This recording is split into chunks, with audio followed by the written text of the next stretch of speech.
வணக்கம் திரு சுப்பிரமணியன். சுப்பிரமணியன் வணக்கம். வணக்கம் சூஃபியான். வணக்கம். இப்போ இந்த நேருடைய துறையில பல ஆயிரக்கணக்கான கோடி ரூபாய் ஊழல்களை குறித்து நாம் பேசியிருக்கிறோம். இன்றைக்கு வழக்கு பதியாத நிலையில் திராவிட முன்னேற்ற கழக அரசுக்கு உயர்நீதிமன்றம் கேள்வி எழுப்பியிருக்கு. பல கேஸ்ல மாடல் இருந்தும் வேண்டுமென்றே அவங்க தாமதப்படுத்துவதின் பின்னணி உள்நோக்கம் எல்லாருக்கும் தெரிந்தது இருந்தாலும் இந்த தேர்தல் காலங்களில் இது எந்த மாதிரி நடவடிக்கை, இது எப்படி செல்ல போகிறது திரு சுப்பிரமணியன், உங்களின் பார்வை?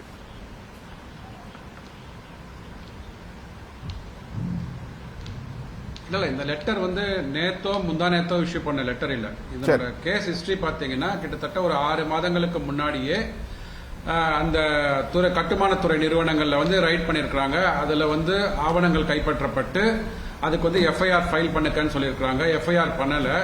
ஸோ அதுக்கு டிசம்பர் மாதம் இடி ஒரு லெட்டர் எழுதுறாங்க. யாருக்கெல்லாம் பார்த்தீங்கன்னா டிஜிபி ஆஃப் சென்னைக்கு எழுதுறாங்க, அப்புறம் டிவிஎஸ்சி தமிழ்நாடுக்கு எழுதுறாங்க, சீஃப் செக்ரட்டரி 3 அதிகாரிகளுக்கு, உயர் அதிகாரிகளுக்கு எழுதுறாங்க. அதாவது எவ்வளவு பெரிய ஒரு பொறுப்பு வாய்ந்த துறையில் இருக்கிறவங்களுக்கு எழுதுறாங்க. அவங்க என்ன இன்னைக்கு கோர்ட்ல என்ன ஆர்கியூ பண்றாங்க அப்படின்னு பாத்தீங்கன்னா, இந்த வழக்கை போட்டவர் ஒரு எதிர்கட்சி எம்பி, அவருக்கு உள்நோக்கம் இருக்கும் அப்படின்றாங்க. சரியா? எதிர்கட்சி எம்பிக்கள் போடுகின்ற வழக்குகளுக்கெல்லாம் உள்நோக்கம் இருக்குன்னு சொல்றீங்க. ஒரு சாதாரண குடிமகன் பேசினா என்ன பண்றீங்க? ஒரு யூடியூபர் பேசினா உடனே அவனுக்கு சம்மனை போட்டு ஒரு போலீஸ் ஸ்டேஷன்ல வர வச்சு அவங்களோட உரிமையை பறிக்கிறீங்க இல்லையா? அதாவது அவங்களுக்கு என்ன நாட்டில் நடக்குது அப்படின்றத எடுத்து சொல்வதற்கான உரிமை, பேச்சுரிமை இருக்கு இல்லையா? அந்த பேச்சுரிமை பறிக்கப்படுகிறது. 80 வயசு கிழவனார கூட நீங்க காலங்காத்தால 4 மணிக்கு 5 மணிக்கெல்லாம் கைது செய்து கொண்டு போன விவகாரம்லாம் நமக்கு தெரியும். சரி, இன்னைக்கு பாத்தீங்கன்னா திமுக அரசாங்கம் என்ன சொல்றாங்க கோர்ட்ல அப்படின்னு பாத்தீங்கன்னா, உச்சநீதிமன்ற டைரக்ஷன்ஸ் இருக்குங்க. அதாவது அரசு அனுமதி பெற்றுதான் எந்த அரசு துறை அதிகாரிகள் மேலேயோ இல்ல அரசு துறை மீதோ கேஸ் ஃபைல் பண்ணணும். அதுக்கு உச்சநீதிமன்ற டைரக்ஷன் இருக்கு. ஸோ நாங்க கோர்ட்டு படி தான் நடப்போம் அப்படின்னு சொல்றாங்க இல்லைங்களா? ஒரே ஒரு கேள்வி, ஒரு 2 மாதங்களுக்கு முன்னாடி திருப்பரங்குன்றம்ல கோர்ட் என்ன டைரக்ஷன் கொடுத்தாங்க உங்களுக்கு? நீங்க எல்லாத்துக்குமே கோர்ட்டு படி நாங்க நடப்போம் அப்படின்னா, உயர் நீதிமன்றமா இருக்கட்டும் உச்ச நீதிமன்றமா இருக்கட்டும் கோர்ட் என்ன டைரக்ஷன் கொடுத்தாங்க? அங்க திருப்பரங்குன்றம் தீபத்தூண்ல தீபம் ஏற்ற வேணும்னு சொன்னாங்க இல்லையா? இன்னைக்கு ஏற்றிருக்கோமா நம்ம? அங்க collector contempt of court order issue பண்ணப்பட்டு பகிரங்க மன்னிப்பு கேட்டிருக்கிறாரு. ஸோ நமக்கு அதாவது நமக்கு வந்தா மட்டும் ரத்தம் மக்கள் வந்தா இது தக்காளி சட்னின்ற மாதிரி பாக்குறதா இது? ஸோ இந்த அரசாங்கம் பார்த்தீங்கன்னா கிட்டத்தட்ட இந்த வழக்கு போயிட்டு இருக்கு இல்லைங்களா, டிவிஎஸ்சி கேஸை கொடுக்கணும் அப்படின்றதுல 1933 காலியிடங்களுக்கான ஒரு ஆர்டர் இஷ்யூ பண்ணியிருக்கிறாங்க.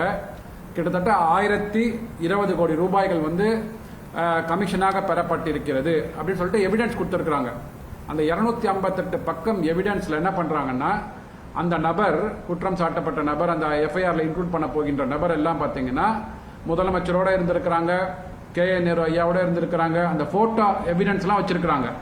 இதுதான் இடி கேக்குறாங்க. இவ்வளவு எவிடன்ஸ் இருக்கே உங்களுக்கு, இது போராதா? ஒரு அரசு துறை மீதோ இல்ல அரசாங்க அதிகாரிகள் மேலோ, சார் அரசாங்க அதிகாரிகள் மேல ஒரு கேஸ போடுறதுக்கு அரசாங்கத்துல பர்மிஷன் கேட்டீங்க அப்படின்னா எப்படி சார் கொடுப்பாங்க? அதாவது என் மேல கேஸ் போடணும்னு சொல்லிட்டு எங்க அப்பாட்ட பர்மிஷன் கேட்டீங்கன்னா எங்க அப்பா கொடுப்பாருங்களா? இல்ல என் பையன் மேல கேஸ் போடணும்னு சொல்லிட்டு என்கிட்ட கேட்டீங்கன்னா நான் கொடுப்போமா? ஸோ கான்ஃபிளிக்ட் ஆஃப் இன்ட்ரெஸ்ட் வராதா? இது ஒரு தனி மனிதனுக்கு தெரியல. ஸோ சட்டம் படித்தவர்கள் அந்த அவங்க ரிலேட்டிவ்ஸா இருக்கட்டும் இல்ல அவர்கள் துறை சார்ந்த இதுல பாத்தீங்கன்னா அப்ரூவல் கேட்டீங்கன்னா கொடுக்க மாட்டாங்க. அதற்கு தானே உயர் நீதிமன்றம் இருக்கு, உச்ச நீதிமன்றம் இருக்கு. நீங்க என்ன சொன்னீங்க? ஆட்சிக்கு வரும்போது முன்னாடி உள்ள ஆட்சியில் நடந்த ஊழல்கள் எல்லாம் விசாரித்து விட்டு அந்த ஊழல்கள் பணத்தை மீட்டெடுத்து நாங்க அனைத்து வாக்குறுதிகளையும் நிறைவேற்றோம்னு சொன்னீங்க இல்லையா? ஸோ இப்போ நீங்க எல்லா வாக்குறுதி நிறைவேற்றிட்டேன்னு சொல்லிட்டு தான் மக்கள்கிட்ட போய் சொல்லிட்டு இருக்கிறீங்க. அது மக்கள் அனைத்தும் பொய்ன்னு சொல்லிட்டு புறக்கணிக்கிறாங்க. அது வேற விஷயம். சரி, நீங்க சொன்னபடியே வச்சுப்போம். நீங்க அனைத்தையும் நிறைவேற்றி விட்டீர்கள் என்றால் அப்ப எவ்வளவு ஊழல் குற்றச்சாட்டுகளை நிரூபித்து எத்தனை நபர்களை கூண்டில் ஏற்றி பணத்தை கஜானாக்கு கொண்டு வந்தீங்க, அதன் மூலமாக 505 வாக்குறுதிகள் நிறைவேற்றினீங்கன்னு சொல்லிட்டு ஒரு வெள்ளை அறிக்கை கொடுக்க முடியுமா? குறிப்பா கேட்கறாங்க. அனைத்து துறைகளிலும் அனைத்து இலாக்காக்களிலும் பாத்தீங்கன்னா கரப்ஷன் கமிஷன் மாட்டி ஓடிட்டு இருக்குது. இந்த கரப்ஷன் கமிஷன் இல்லாம எந்த துறை இயங்கவில்லை அப்படின்றாங்க. நீங்க இந்த காலத்தை வந்து ஒவ்வொரு கேஸையும் வந்து வாய்தா வாங்கி கொண்டே வந்துட்டு கிட்டத்தட்ட தேர்தல் காலத்துல வந்து கொண்டு வந்து வச்சுட்டீங்க அப்படின்னு சொன்னா உடனே உங்களுக்கு ஈஸியா இருக்கும். இதனால அதாவது இது தேர்தல் காலம் வருகிறது, அதனாலதான் வந்து இடி வந்து எங்களை வந்து இது பண்றாங்க, கையை முறுக்கிறார்கள். திமுக எம்பிக்களா இருக்கட்டும், திமுக எம்எல்ஏக்கள் வீட்டில் வந்து ரைடு போறாங்க.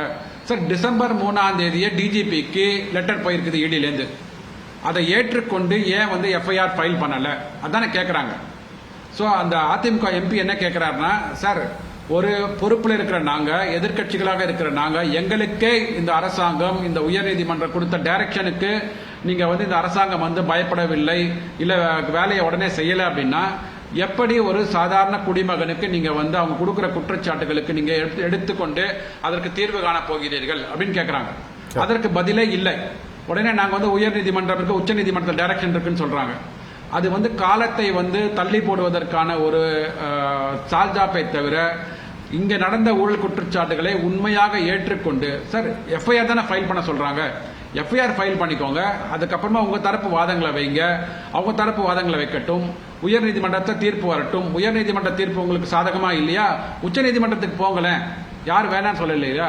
இதனால வந்து நேருவோட பதவி காலம் என்ன பறிக்க போகிறதா? இல்லையே, இன்னும் ஒரு 30 நாள் இருக்குது, அதுக்கப்புறம் இந்த ஆட்சியே களைய போகிறது, ஒன்றும் பிரச்சனையே இல்லை. அதுக்கப்புறம் அவர் எம்எல்ஏ சீட்டு வருமானு எனக்கு தெரியாது, திமுக ஆட்சி திருப்பி வருமானு மக்கள் பார்த்தீங்கன்னா அவங்க வந்து 100% நம்பிக்கை திமுக அரசாங்கம் வராது அப்படின்னு இருக்கிறாங்க. அப்படி இருக்கும்போது உங்களுக்கு எதற்கான பயம்? இது மடியில கனம் இருந்தால் தானே வழியில பயம் இருக்கும். ஸோ மடியில கனம் இருக்கிறதுனால, வழியில பயம் இருக்கிறதுனால இவர்களால் இந்த எஃப்ஐஆர், சாதாரண எஃப்ஐஆரை கூட இவர்களால் ஃபேஸ் பண்ண முடியாத நிலைமைக்கு இன்னைக்கு திமுக அரசாங்கம் தள்ளப்பட்டிருக்கிறது. திரு சுப்பிரமணியன், உங்களுடைய நிறைவு கருத்துவீங்க.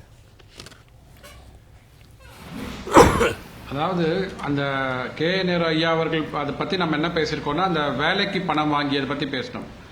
அதை தாண்டி அவர் வகிக்கின்ற துறைகள் இருக்கு பார்த்தீங்க இல்லையா, அந்த கட்டமைப்பு துறை இருக்கு பார்த்தீங்க இல்லையா, அதுல வந்து கான்ட்ராக்ட் கொடுப்பதற்காக ஒவ்வொரு கம்பெனிட்டேருந்து ஒரு 7.5% 10% வரைக்கும் கமிஷன் வாங்கியிருக்கிறாங்கன்னு சொல்லிட்டு இந்த இடி ஒரு தரப்பு ஆவணங்களை கொடுத்துருக்காங்க, அதுல பட்டியலிட்டு கொடுத்துருக்காங்க. எனக்கு ஒரே ஒரு கேள்விங்க, சரி அரசு அதிகாரிகள் அமைச்சர் மேல கேஸ் போடுறதுக்கு மட்டும்தான் கவர்னர்ட்ட அப்ரூவல் வாங்கணும், இல்ல மினிஸ்ட்ரேட் அப்ரூவல் வாங்கணும், அது தனியா விட்டுடுங்க. யாரோ ஒருத்தர் பணம் கொடுத்திருக்காரு இல்லையா, லஞ்சத்தை பொறுத்த வரைக்கும் லஞ்சம் வாங்குவதும் குற்றம், கொடுப்பதும் குற்றம், சரிங்களா?